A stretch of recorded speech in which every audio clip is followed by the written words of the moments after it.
Episode 111।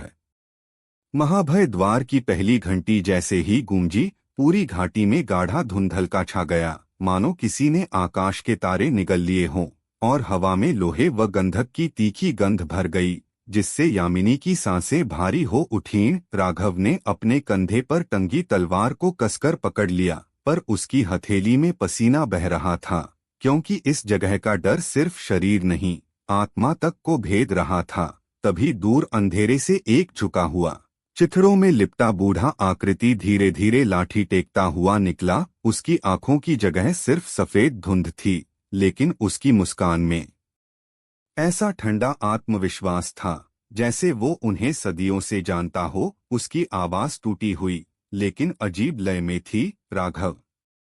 Yamini, तुम्हारा नाम इस भूमि की छाया में सदियों से लिखा है। तुम दोनों में से एक का जन्म ही विलीन होने के लिए हुआ है।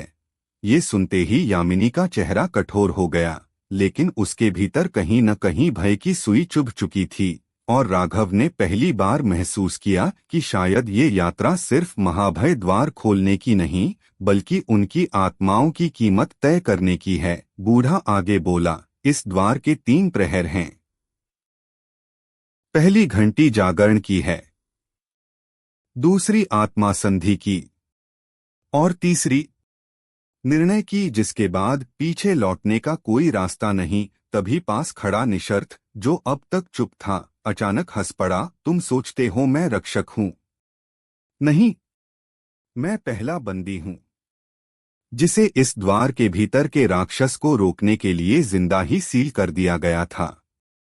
लेकिन अब मेरी कैद खत्म होने वाली है। उसकी आंखें आग की तरह चमक उठीं और महाभय द्वार की सतह पर उकेरे गए प्राचीन प्रतीक जलने लगे, मानो पत्थर की दीवार पर जिंदा सर्प रेंग रहे हों। अंधा भविष्यवक्ता अपनी लाठी से जमीन पर एक निशान खींचता है और धीमे स्वर में मंत्र पढ़ने लगता है, जिससे हवा में घना लाल कुहासा छा जाता है और राघवयामिनी के बीच एक चमकदार रक्तिन धागा बुनने लगता है। ये थी आत्मा संधि की शुरुआत, जहां उनकी जीवन शक्ति एक दूसरे में बहने लगती है। राघव को महसूस होता है कि उसकी शक्ति धीरे धीरे चूस ली जा रही है, जबकि यामिनी की आंखें सुनहरी आभा में बदल रही हैं और उसके चारों ओर काले पंखों जैसे साए मंडरा रहे हैं। अचानक द्वार के भीतर से ऐसी गूंज सुनाई देती है जैसे हजारों लोहे की जंजीरें एक साथ टूट रही हों, और एक भयानक कांटेदार लोहे जैसा हाथ बाहर निकलता है, जिसकी उंगलियों से काला खून टपक रहा है। निशर्त पीछे हटता है, लेकिन उसकी मुस्कान और चौड़ी हो जाती है। ये तो बस पहला अंग है, पूरा रूप देखोगे तो तुम्हारे मन की हड्डियां भी टूट जाएंगी। अंधा भविष्यवक्ता एक आखिरी चेतावनी देता है, तीसरी घंटी से पहले फैसला करो, वरना द्वार तुम्हारे लिए फैसला करेगा। और उसके फैसले में दया नहीं होती। आसमान में बादल फटने लगते हैं, धरती हिलने लगती है, और कहीं दूर घाटी के सबसे अंधेरे कोने में एक विशाल परछाई अपनी आंखें खोलती है, आंखें जो सूरज को भी बुझा सकती हैं। एपिसोड 112। दूसरी घंटी की गूंज अभी थमी भी नहीं थी कि महाभय द्वार की दरारों से अंधेरा अब तरल रूप में बहने लगा, जैसे काली नदी चुपचाप जमीन पर फैल रही हो, और उसकी ठंडक राघव की हड्डियों तक उतरकर उन्हें जाम कर रही थी। यामिनी के चेहरे पर दर्द और ताकत का अजीब संगम था। उसकी पुतलियां अब पूरी तरह सुनहरी हो चुकी थीं, और उसकी पीठ के पीछे काले पंख जैसे साए इतने बड़े हो गए थे कि वे आधे आकाश को ढक रहे थे, मानो वह किसी प्राचीन रात्रि देवी का अवतार हो। निशर्त, जो अब तक खुद को कैद का शिकार बता रहा था, अचानक उन सायों के बीच से एक अजीब काले धागों की लट पकड़ लेता है और उन्हें अपने सीने में खींच लेता है, जिससे उसकी पीठ से कंकाल जैसी पंख उग आते हैं। मैं बंदी नहीं, मैं द्वार का पहला पुत्र हूँ, और मेरा जन्म तुम्हारे बलिदान के साथ ही पूर्ण होगा। उसकी आवाज अब गूंजदार थी, जैसे भीतर कई प्रेत एक साथ बोल रहे हों। राघव ने अपनी तलवार खींची, लेकिन जैसे ही उसने वार किया, द्वार से निकलते काले तरल ने तलवार को पकड़ लिया और लम्हों में लोहे को जंग खाकर राख में बदल दिया। अंधा भविष्यवक्ता लाठी पटकता है, मूर्ख। इस जगह पर लोहे से नहीं, आत्मा से वार करना होगा। यह सुनकर राघव ने अपनी हथेली चीर दी, खून बहने लगा और उसने यामिनी के हाथ को पकड़ लिया। दोनों का खून मिलते ही उनके चारों ओर एक अग्निचक्र बन गया, जिससे अंधेरे का तरल पीछे हटने लगा। लेकिन द्वार का विशालकाय लोहे जैसा हाथ अब पूरी तरह बाहर आ चुका था और उसकी भुजा इतनी लंबी थी कि वो घाटी के पार तक फैली लग रही थी। आसमान में काले बिजली के तीर गिरने लगे। हर तीर जमीन में टकराकर छोटे छोटे गड्ढों को अग्निकुंड में बदल देता।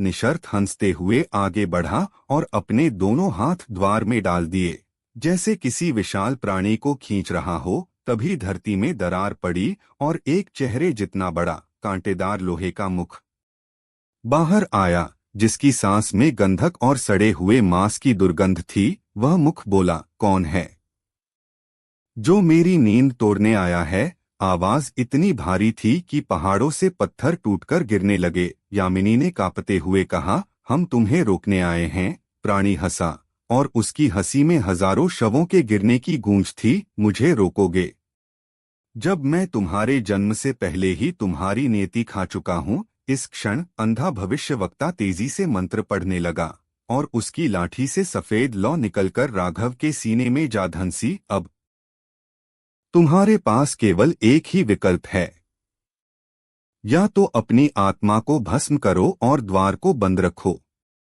या यामिनी की आत्मा को समर्पित करो और उसे हमेशा के लिए इस पाश से मुक्त कर दो। राघव की आंखें भर आईं। उसके सामने यामिनी खड़ी थी, सांसें तेज, लेकिन उसकी आंखों में डर से ज्यादा भरोसा था। तीसरी घंटी के बजने से पहले का आखिरी लम्हा आ चुका था और आसमान की गूंज अब पूरी घाटी में फैल चुकी थी। एपिसोड 113, तीसरी घंटी और आत्मा का सौदा।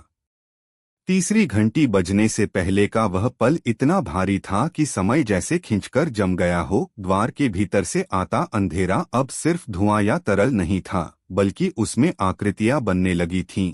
पुराने योद्धाओं, टूटी तलवारों और खून से सने चेहरों की, जो सब किसी अनदेखी शक्ति से बंधे हुए थे। निशर्त के चेहरे पर एक विकृत संतोष था, जैसे वह सदियों से इंतजार कर रहा हो कि कोई इस क्षण तक पहुंचे और अब वह खेल का आखिरी दांव फेंकने वाला हो। अंधा भविष्यवक्ता, जिसका चेहरा अब तक स्थिर था, अचानक कांपने लगा। उसके होठों से निकला, घंटी अगर तीसरी बार बजी तो द्वार खुल जाएगा और उस पार जो है वह सिर्फ इस लोक को नहीं, समय को भी निगल जाएगा। राघव का दिल धड़क रहा था, लेकिन वह जानता था कि उसकी सांसें अब उसके अपने फैसले पर नहीं, बल्कि यामिनी की आत्मा और द्वार की भूख के बीच की महीन डोर पर टिकी हैं। यामिनी ने अचानक उसका हाथ कसकर पकड़ा। उसकी उंगलियों का दबाव राघव को यह कह रहा था कि मैं तैयार हूँ, चाहे जो भी हो। लेकिन तभी द्वार का लोहे जैसा चेहरा और पास आ गया। उसकी आंखें अंगारों की तरह जल रही थीं और उसने धीरे से कहा, मुझे तुम्हारे भीतर की गंध पसंद है। यह आधी रोशनी और आधा अंधेरा है। अगर तुम चाहो तो मैं तुम्हें हमेशा के लिए अपनी तरह अमर कर सकता हूँ, लेकिन कीमत होगी तुम्हारी आत्मा और उस स्त्री की यादें। निशर्त ने हंसते हुए जोड़ा, सोच लो राघव, मौत आसान है, लेकिन उसके बाद का खालीपन, वह बहुत लंबा है। आसमान में पहली कड़क गिरी और जमीन फट गई। काले लावे की नदी दरारों से बहने लगी, जिसमें पुराने युग के योद्धाओं की हड्डियां तैर रही थीं। भविष्यवक्ता की आवाज अब और तेज थी, समय खत्म हो रहा है। तीसरी घंटी की गूंज, किसी भी पल। और तभी यामिनी ने अपनी कमर से एक छोटी सी चांदी की कटार निकाली, जिस पर पुराने मंत्र खुदे थे, और वह उसे अपने दिल के करीब रखते हुए बोली, अगर किसी की आत्मा जानी है तो वह मेरी होगी, लेकिन यह मैं अपनी मर्जी से दूंगी, किसी सौदे में नहीं। राघव ने झपटकर उसकी कलाई पकड़ ली और उनकी आंखें मिली। उसमें हजार बातें बिना कहे ही बह गईं। तभी तीसरी घंटी की पहली ध्वनि फूटी, भारी, लंबी और इतनी गहरी कि लगता था घाटी की हवा भी जम गई हो। समय ने अपनी पकड़ ढीली की और अब सब कुछ सिर्फ एक ही निर्णय पर टिक गया था। एपिसोड 114, तीसरी घंटी का प्रहार और समय का फट जाना। तीसरी घंटी की पूरी गूंज जैसे किसी अदृश्य दैत्य ने धरती के दिल में हथौड़ा मारा हो। ध्वनि ने सिर्फ कानों को नहीं, आत्माओं को भी चीर दिया। द्वार के चारों ओर का अंधकार उफान पर आ गया, मानो किसी ने सदियों पुरानी नदी का बांध तोड़ दिया हो और उस काले सैलाब में से असंख्य परछाइयां बाहर गिरने लगीं, कुछ राक्षसी, कुछ मानव जैसी, लेकिन उनकी आंखें खाली और भूखी थीं। राघव और यामिनी के पैरों के नीचे की जमीन पिघलने लगी, मानो वे अब किसी ज्वालामुखी के मुंह पर खड़े हों। और इस बीच निशर्त की हंसी एक पागलपन में बदल गई। उसने अपने हाथ फैलाकर जैसे उस विनाश को गले लगाया। अंधा भविष्यवक्ता जमीन पर घुटनों के बल गिर गया। उसकी आंखों से लहू की धार बह रही थी, लेकिन उसकी आवाज कांपते हुए भी साफ थी। अब समय तुम्हारा नहीं रहा। जो निर्णय लिया जाएगा वह इस युग की नीति बदल देगा। तभी द्वार के भीतर से एक विशाल आकृति उभरी, इतनी ऊंची कि उसका सिर बादलों में खो गया। उसका चेहरा अर्धमानव अर्धदैत्य और उसकी सांस में मृत्यु की गंध थी। उसने राघव की ओर झुककर फुसफुसाया, मैं तुम्हें एक बार का अवसर देता हूँ, उसकी आत्मा मुझे दे दो और मैं तुम्हें समय का स्वामी बना दूंगा। तुम अपनी हर हार पलट सकोगे। राघव के भीतर एक भयानक खिंचाव पैदा हुआ, जैसे उसकी आत्मा को दोनों दिशाओं से खींचा जा रहा हो। एक तरफ यामिनी की आंखों में चमकता विश्वास, दूसरी तरफ समय को मोड़ने का लोभ। यामिनी ने उसकी बाह पकड़कर फुसफुसाया, अगर तुमने मुझे खोकर जीना चुना तो वह जीत नहीं होगी। लेकिन अचानक निशर्त आगे बढ़ा और उसने यामिनी को धक्का दिया। कटार उसके हाथ से गिर गई और द्वार के किनारे लुढ़क गई, जहां काले तरल ने उसे निगल लिया। तीसरी घंटी की गूंज अब विस्फोट में बदल गई। आकाश फट गया और समय के तंतु जैसे खुलकर बिखरने लगे, जिनमें से अतीत और भविष्य की झलकें दिखने लगीं। राघव ने खुद को एक पुराने रणभूमि में देखा, फिर किसी भविष्य के शहर में जो राख में बदल रहा था। द्वार की शक्ति अब चरम पर थी और उसने एक अंतिम शब्द कहा, निर्णय करो। तभी राघव ने अपनी कमर से तलवार खींची और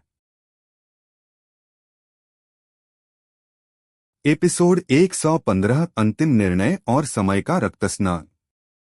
राघव की उंगलियां तलवार की मूठ पर जकड़ गईं, जैसे वह सिर्फ एक हथियार नहीं बल्कि उसकी आत्मा का अंतिम सहारा हो। तीसरी घंटी की गूंज अभी भी हवा में जलती हुई चिंगारी की तरह तैर रही थी और उसके साथ पूरा वातावरण बदल चुका था।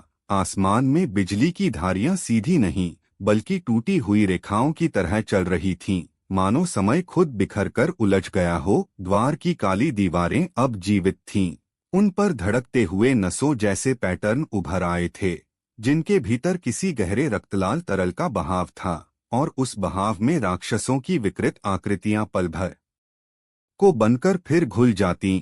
यामिनी का चेहरा धुंधली रोशनी में ऐसा लग रहा था जैसे किसी पुराने चित्र का आखिरी रंग छिल रहा हो, लेकिन उसकी आंखें, वे अब भी साफ, अडिग और चुपचाप राघव को देख रही थीं, जैसे कह रही हों, जो करोगे वह तुम्हारे भीतर हमेशा जिंदा रहेगा। दूसरी तरफ निशर्त के होठों पर एक पागल मुस्कान थी। वह अब खुद को भी नहीं पहचान रहा था।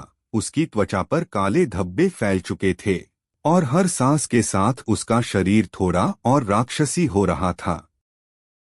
अंधा भविष्यवक्ता जमीन पर पड़ा था, लेकिन उसकी आवाज अब भी भीतर तक चुभ रही थी, सावधान, जो आज कटेगा उसकी गूंज 1000 पीढ़ियों तक जाएगी। तभी विशाल आकृति समय का स्वामी आगे झुका और उसकी आंखें, जो पूरी तरह खाली थीं, अचानक किसी गहरे काले दर्पण की तरह चमकने लगीं, जिनमें राघव ने खुद को देखा, लेकिन वह खुद अलग था।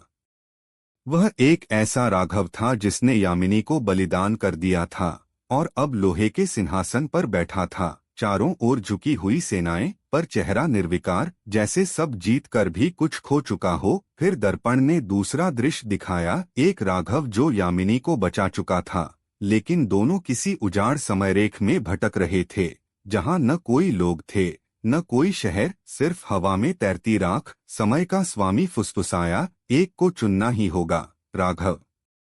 कोई भी रास्ता आसान नहीं है। तभी जमीन कांपी और द्वार के भीतर से 4 हाथों वाला एक विकराल राक्षस बाहर आया, जिसकी पीठ से हड्डियों के पर उगे हुए थे और हर पर की नोक पर किसी अज्ञात जीव का खून टपक रहा था। उसने यामिनी की ओर झपट मारी, लेकिन राघव तलवार के साथ बीच में आ गया। टकराव की आवाज इतनी तेज थी कि आसपास का समय धीमा पड़ गया। बिजली की चमक रुक गई और हवा में तैरते धूल के कण एक एक करके जम गए। इस स्थिर क्षण में राघव ने महसूस किया कि उसकी तलवार भी बदल रही है। उसके धार पर कोई अदृश्य लिपि जलने लगी, जो शायद किसी प्राचीन युग की थी। और जैसे ही वह पूरी हुई, समय फिर से फट पड़ा, एक विस्फोट जिसमें अतीत और भविष्य की परतें एक दूसरे में मिक्स होकर बहने लगीं। राघव ने उस विकराल राक्षस का सिर काट डाला, लेकिन जैसे ही वह जमीन पर गिरा, उसका खून द्वार में समा गया और द्वार और भी शक्तिशाली हो गया। यामिनी ने चीखते हुए कहा, राघव, जितना मारोगे यह उतना मजबूत होगा। पर तब तक देर हो चुकी थी। द्वार ने अपनी लहर में राघव का बायां हाथ पकड़ लिया और एक पल में वह हाथ किसी बूढ़े सूखे अस्थियों के ढांचे में बदल गया। वह सिर्फ एक चेतावनी थी कि समय का स्वामी उसे कितनी आसानी से तोड़ सकता है। निशर्त ने मौका देखते ही यामिनी को पकड़ लिया, उसकी गर्दन पर खंजर रखते हुए कहा, अब निर्णय का समय है भाई। और उसी पल समय का स्वामी गर्जा, घंटी की चौथी गूंज आने से पहले फैसला करो, वरना यह पूरी समयरेखा जल जाएगी। आसमान से राख बरसने लगी, धरती पर लपटें दौड़ने लगीं और दूर कहीं किसी गिरे हुए युग की घंटियों की परछाइयां सुनाई देने लगीं। एपिसोड 116, चौथी घंटी और समय का अंतिम फंदा। चौथी घंटी बजने से पहले का समय हमेशा सबसे लंबा लगता है, और वहां उस रक्तस्नान से भीग चुकी भूमि पर यह खिंचाव और भी असहनीय था। हवा ठंडी नहीं थी, पर सांस लेने पर सीने में जलन होती थी, जैसे हर सांस राख और लोहे के चूरे से भरी हो। आसमान में लाल नीले रंग की फटी धारियां खिंच चुकी थीं, जिनके बीच बिजली नहीं बल्कि समय के फटे हुए टुकड़े चमक रहे थे। कभी किसी युद्ध का दृश्य, कभी किसी मृत शहर का खंडहर, कभी यामिनी और राघव का एक ऐसा भविष्य जिसमें वे दोनों बूढ़े होकर अकेले किसी उजाड़ मैदान में एक दूसरे का हाथ पकड़े खड़े हैं, बिना किसी और इंसान के। द्वार के नसनुमा पैटर्न अब और तेज धड़क रहे थे, उनमें बहता रक्त मानो किसी अदृश्य दिल से पंप होकर आ रहा हो। हर धड़कन के साथ द्वार के चारों ओर की जमीन में दरारें पड़ती और उन दरारों के भीतर से किसी और युग की परछाइयां ऊपर झांकती। कभी किसी पुराने मंदिर की घंटियां, कभी किसी बच्चे का रोना, कभी किसी राक्षसी युद्ध घोष की चीख। निशर्त ने यामिनी की गर्दन पर खंजर का दबाव और गहरा किया। उसकी सांसें अब तेज और असमान थीं, मानो वह खुद भी इस पल के बोझ को झेल नहीं पा रहा था। लेकिन उसके चेहरे पर अब भी एक पागलपन भरी हंसी थी। भाई, अब खेल खत्म करते हैं। एक मौत चुनो, उसकी या मेरी, उसने फुसफुसाया, और यह फुसफुसाहट भी उतनी भारी थी कि हवा में गूंज गई। राघव के अंदर एक अजीब खामोशी फैल गई थी। तलवार उसके हाथ में थी, लेकिन उसकी धार पर उभरी वह प्राचीन लिपि अब जलते हुए खून के रंग में बदल चुकी थी, और हर अक्षर से एक अलग ध्वनि निकल रही थी, जैसे किसी भूले हुए मंत्र का आधा हिस्सा। अचानक समय का स्वामी आगे बढ़ा। उसकी आकृति अब इंसानी नहीं लग रही थी, वह एक साथ कई रूपों में बंटा हुआ था। एक हाथ में वह एक बच्चे जैसा लग रहा था, दूसरे में बूढ़ा, तीसरे में पूरी तरह राक्षसी। राघव, चौथी गूंज आने से पहले तय करो। समय का जाल अपने आप बंद हो जाएगा, और जो इसमें फंस जाएगा वह कभी बाहर नहीं निकलेगा। एक गहरी, भारी और हड्डियों को चीर देने वाली ठक की आवाज हुई। यह चौथी घंटी की तैयारी थी। अभी असली गूंज बाकी थी। तभी द्वार के भीतर से एक अंधी हवा निकली, जिसने पूरे मैदान को लपेट लिया। उस हवा में आवाजें थीं, हजारों, लाखों, कुछ प्रार्थना कर रही थीं, कुछ श्राप दे रही थीं, और कुछ राघव का नाम पुकार रही थीं। यामिनी की आंखों में आंसू आ गए। उसने होंठ हिलाए, कोई आवाज नहीं निकली, पर राघव ने पढ़ लिया, मैं तैयार हूं। लेकिन राघव के भीतर तूफान था। अगर वह यामिनी को बचाता है तो द्वार के पीछे का समय राक्षस पूरी तरह खुल जाएगा। अगर वह यामिनी को बलिदान करता है तो द्वार सील हो जाएगा, लेकिन उसके लिए हमेशा के लिए। और तभी समय का स्वामी पास झुककर उसके कान में फुसफुसाया, तुम सोचते हो यह सिर्फ एक चुनाव है? नहीं, यह तुम्हारी आत्मा का करार है। चौथी घंटी बजी। गूंज इतनी गहरी थी कि जमीन में पड़ी हड्डियां तक कांप गईं और हवा में तैरती राख सर्पिल घूमने लगी। समय फट गया, पूरा मैदान जैसे एक साथ 100 अलग अलग युगों में खिंच गया। राघव ने अपनी तलवार ऊपर उठाई और एक पल के लिए समय रुक गया। यामिनी निशर्त, समय का स्वामी, सब स्थिर। उसके सामने दो रास्ते थे और इस बार कोई वापसी नहीं थी। वह आगे बढ़ा और एपिसोड 117 रक्तवाणी और तीसरी मुहर का टूटना। रात का तीसरा पहर था। चंद्रमा का चेहरा रक्तलाल धुंध में डूबा हुआ, मानो स्वर्ग से किसी ने उसकी चांदी चूसकर उसमें जहर घोल दिया हो। हवा में ऐसी ठंडक थी जो सिर्फ हड्डियों को नहीं बल्कि आत्मा को भी जमा दे। महाभय द्वार के सामने राघव, यामिनी और समर स्थिर खड़े थे और उनके चारों ओर गहरी मृत सन्नाटा ओढ़ी हुई भूमि थी, जिसे सिर्फ दूर कहीं गूंजती जंजीरों की खनक तोड़ रही थी। द्वार की सतह पर उकेरे गए प्राचीन शिलालेख अचानक हल्के हल्के धड़कने लगे, जैसे किसी जीव का दिल धड़कता हो, और उसी धड़कन के साथ दरारों से हल्की सी लाल रोशनी रिसने लगी। तभी एक कर्कश परंतु गूंजती हुई आवाज, जो न आंखों से देख सकती थी न देह में बंधी थी, हवा में भर गई, रक्तवाणी जाग चुकी है। तीसरी मुहर टूट चुकी है। धरती के भीतर से एक कंपन उठा, जैसे किसी गहरी कैद से कोई बाहर निकलने को छटपटा रहा हो, और द्वार की दरारों से गाढ़ा काला धुआं फूट पड़ा, जो हवा में सर्पिल आकार लेकर अंततः एक मानवाकार में बदल गया। बिना आंखों का चेहरा, चरमरहित गाल और होठों पर भयावह मुस्कान। समर के होंठ बमुश्किल हिले। ये वही अंधा भविष्यवक्ता है जिसका जिक्र मैंने किया था। वह आकृति आगे बढ़ी, उसकी उंगलियों से खून की महीन धाराएं रिसने लगीं, जो हवा में बहकर लाल धुंध में शब्द बन गईं, राघव और यामिनी, तुम दोनों में से एक इस रात जीवित रहेगा, दूसरा इस द्वार के परे विलीन होगा। राघव का दिल भीतर से कस गया, लेकिन उसकी नजरें यामिनी की आंखों से हटने को तैयार नहीं थीं, मानो वह उससे कहना चाहता हो, ये मेरा चुनाव होगा, किस्मत का नहीं। तभी द्वार के भीतर से तीसरी मुहर के टूटने की गूंज उठी और हवा में बिखरी राख से सैकड़ों काले साए बाहर निकल आए, जिनका हर स्पर्श हड्डियों को भुरभुरा देने वाला था। यामिनी ने अपनी तलवार पर प्राचीन मंत्र बांधा, जिसकी नीली लौ अंधेरे को चीरने लगी। समर ने पवित्र अग्नि का गोला रचा, जो हर छाया को भस्म करने का दम रखता था, और राघव ने कालछाया तकनीक को सक्रिय किया, जिससे उसके पीछे अंधकार के जीवित हाथ उग आए, जो सायों को फाड़ने लगे। तीनों की आभाएं टकराकर एक अर्धचंद्राकार प्रकाश कवच बनी, जिसने द्वार से आती मृत्युलहर को रोका। लेकिन अंधा भविष्यवक्ता मुस्कुरा रहा था, मानो जानता हो कि यह सब व्यर्थ है।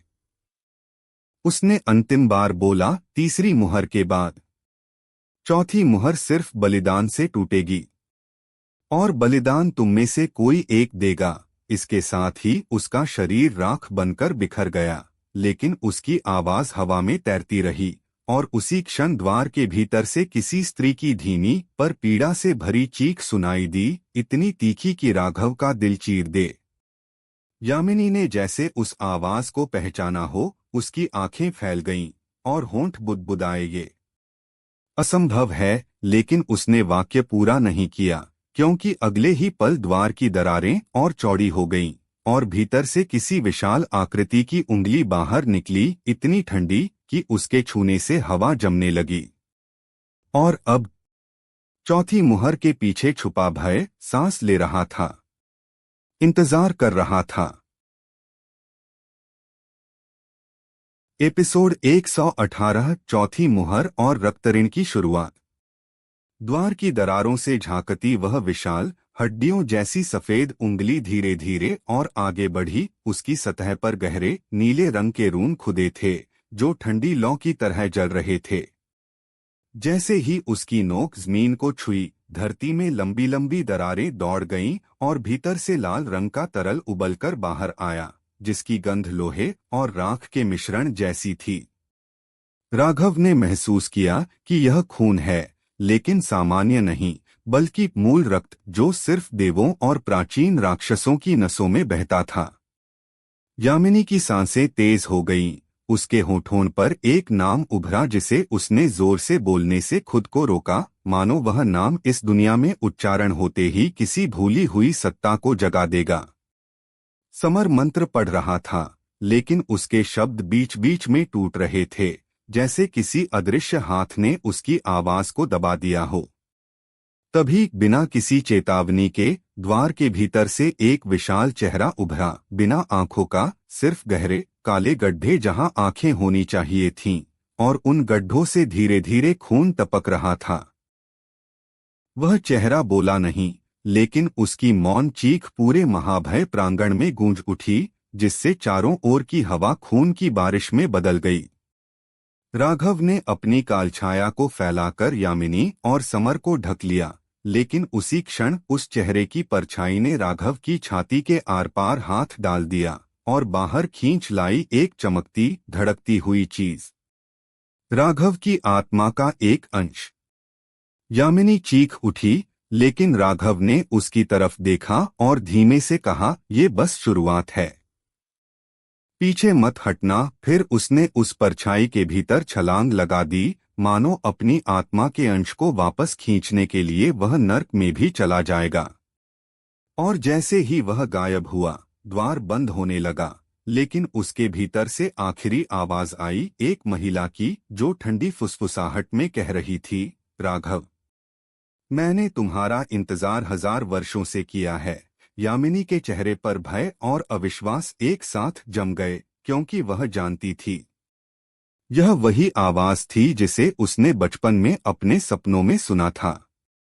आगे की झलक। अगले भाग में राघव खुद को एक ऐसे संसार में पाएगा जहां समय स्थिर है और हर कदम पर मृतकों की परछाइयां उसकी आत्मा को निगलने को तैयार हैं। लेकिन असली रहस्य तब शुरू होगा जब वह उस महिला को देखेगा जिसने उसे पुकारा, और वह उसकी अपनी अगली जिंदगी की पत्नी होने का दावा करेगी। लेकिन सवाल ये है कि क्या वह सचमुच उसकी पत्नी है, या चौथी मुहर के पीछे छुपा सबसे बड़ा छल। एपिसोड 119 रक्त संसार और छठा वचन। राघव के कदम जैसे ही महाभय द्वार की परछाई में पड़े, उसके चारों ओर का दृश्य अचानक बदल गया। न आसमान, न धरती, बस अनंत तक फैला लाल रंग का सागर, जिसमें न पानी था, न लहरें, बल्कि गाढ़ा गर्म रक्त जो हर दिशा में उबल रहा था। उसके ऊपर काले धुएं जैसे आकार तैर रहे थे, मानो हजारों आत्माओं की चीखें धुएं में बदलकर आकाश में उलझी हों। हर तरफ टूटी हुई मूर्तियों और विशाल हड्डियों के ढेर, जैसे किसी ने देवताओं और राक्षसों के शवों को एक ही जगह फेंककर छोड़ दिया हो।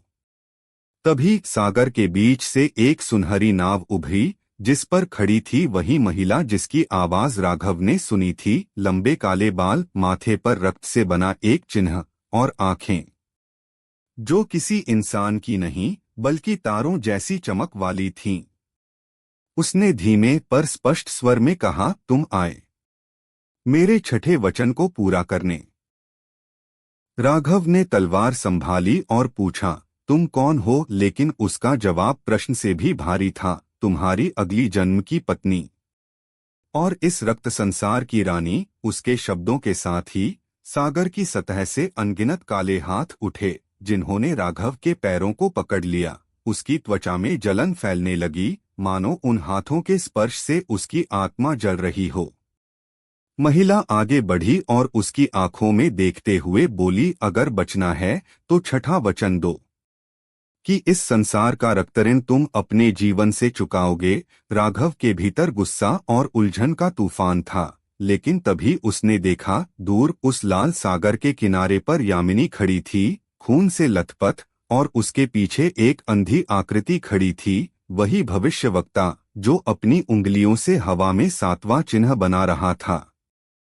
हवा में उसकी फुसफुसाहट गूंजी, सातवां चिन्ह खुला। तो तुम्हारा समय खत्म। राघव की सांस रुक गई, क्योंकि इसका मतलब था यामिनी यहाँ है, और महाभय द्वार का खेल अब रक्त संसार में शुरू हो चुका है। आगे की झलक। अगले भाग में राघव को छठा वचन देने या अपनी आत्मा खोने के बीच चुनाव करना होगा, और यामिनी का सामना उस अंधे भविष्यवक्ता से होगा, जो बताएगा कि सातवां चिन्ह खुलते ही उनमें से एक का नाम इस संसार से मिट जाएगा, हमेशा के लिए। लेकिन सवाल ये है, सातवां चिन्ह खोलेगा कौन? एपिसोड 120, रक्त संसार का हृदय और सातवें चिन्ह का शा। रक्त संसार की गर्म भारी हवा में राघव की सांसें तेज होती जा रही थीं, मानो हर सांस उसके भीतर जलते लोहे के कण भर रही हो। उसके पैरों को पकड़ने वाले काले हाथ अब उसकी कमर तक चढ़ाए थे, और उनकी ठंडी चिपचिपी पकड़ उसके शरीर से जीवन खींच रही थी। सामने रक्तसागर की रानी, जिसकी आंखें तारों जैसी चमक रही थीं, धीरे धीरे उसकी ओर बढ़ रही थी। उसके कदम सागर की सतह पर गिरते ही लहरों की जगह रक्त के बीच सुनहरी चिंगारियां फैल रही थीं।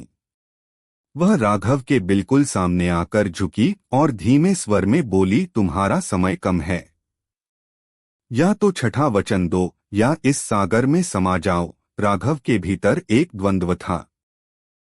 अगर उसने वचन दिया तो वह किसी अनजाने रक्तऋण में बंध जाएगा, लेकिन अगर उसने मना किया तो यहाँ उसकी आत्मा हमेशा के लिए कैद हो जाएगी।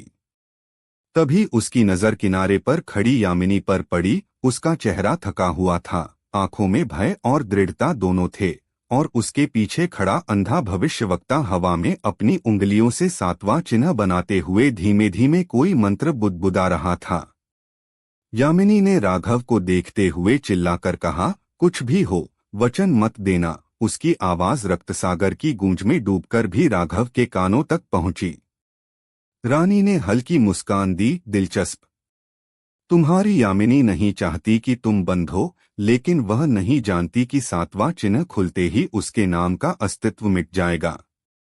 राघव के पैरों की पकड़ और कसने लगी, और उसकी त्वचा में दरारें पड़ने लगीं, जिनसे प्रकाश के कण बाहर निकलने लगे, मानो उसकी आत्मा का मांस खींचा जा रहा हो।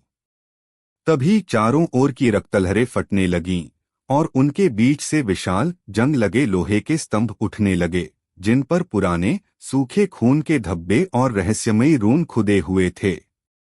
ये ही महाभय द्वार का हृदय थे, वो जगह जहां से सातवां चिन्ह सक्रिय होना था। अंधा भविष्यवक्ता अचानक हवा में घूमकर यामिनी के कान में फुसफुसाया, तुम्हारे पास एक ही रास्ता है, अपने जीवन की आधी शक्ति देकर सातवां चिन्ह खुद बनाओ, ताकि उसका भाग्य तुम्हारे हाथ में हो। यामिनी हकबका गई। अगर उसने ऐसा किया तो उसकी आत्मा आधी अधूरी रह जाएगी, और वह कभी भी पूरी तरह इस संसार में नहीं रह पाएगी। इसी बीच राघव के भीतर कुछ टूटा। वह एक चीख के साथ उन काले हाथों की पकड़ से बाहर निकला और तलवार को रक्तसागर में घोंप दिया। तलवार के छूते ही रक्तसागर में हजारों चेहरों की चीख गूंज उठी, और सतह से रक्त की जगह आग की लपटें उठने लगीं। रानी ने उसकी ओर देखते हुए कहा, तुम्हारा चुनाव हो गया, लेकिन इसकी कीमत तुम्हें अगले द्वार पर चुकानी होगी। और उसी पल पूरे रक्त संसार में जमीन फटने लगी, स्तंभ टूटकर गिरने लगे, और सातवें चिन्ह की आकृति आकाश में बनने लगी, लेकिन इस बार वह भविष्यवक्ता के हाथ से नहीं, बल्कि यामिनी के हाथ से बन रही थी। राघव ने चिल्लाकर कहा, यामिनी मत करो, लेकिन बहुत देर हो चुकी थी। 7वें चिन्ह की रेखाएं जैसे ही पूरी हुई, रक्तसागर का पूरा दृश्य गायब हो गया और राघव व यामिनी खुद को एक काले सुनसान मैदान में खड़ा पाए, जहां हवा में सिर्फ एक भारी शब्द गूंज रहा था, एक को रहना होगा, एक को मिटना होगा। आगे की झलक। अगले भाग में राघव और यामिनी को शून्य संसार में जीवित रहना होगा, जहां समय का कोई अस्तित्व नहीं और हर कदम पर उनकी यादें मिटती जाएंगी। लेकिन असली डर यह है, शून्य संसार में उनका पीछा करने आ चुका है कोई, जो दोनों को भली भांति जानता है, लेकिन जिसकी पहचान इन दोनों में से किसी को याद नहीं।